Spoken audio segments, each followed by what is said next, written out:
गांव में बड़ी मिठाई की दुकान थी। वहां पर सिर्फ गांव के लोग नहीं बल्कि दूसरे गांव से भी लोग वहां पर लड्डू खाने आते थे। एक लड़का सुमित का मिठाई की दुकान के लोगों के साथ अच्छा रिश्ता था और उसके पास कोई काम नहीं था, तो वो मिठाई की दुकान की रेखदेख करता था।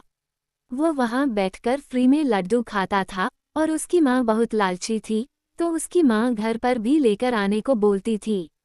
फिर एक दिन सुमित की माँ सुमित को लड्डू चोरी करके घर लाने को बोलती हैं। सुमित बहुत सारे लड्डू चोरी करके ले आता है।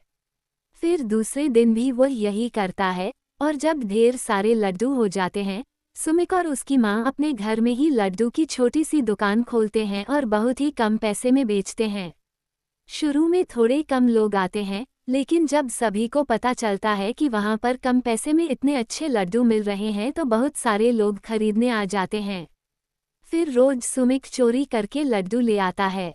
एक दिन उस बड़े मिठाई की दुकान के लोगों को लगता है कि पहले जितनी कमाई अब नहीं हो रही।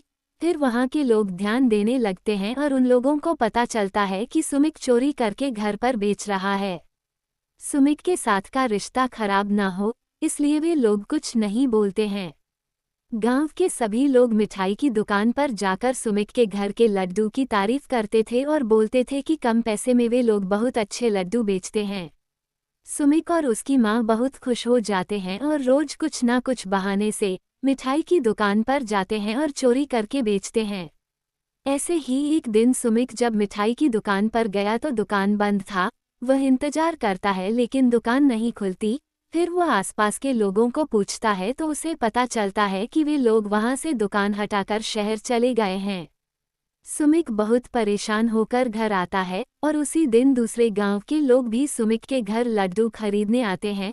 फिर सुमित खुद घर में बनाने की कोशिश करता है और जैसे तैसे बनाकर बेचता है, लेकिन वह लोगों को लड्डू पसंद नहीं आता और सुमित को बहुत कुछ सुनाकर चले जाते हैं। सुमित की माँ भी कुछ नहीं कर पाती। फिर उन लोगों को अपनी गलती समझ आती है।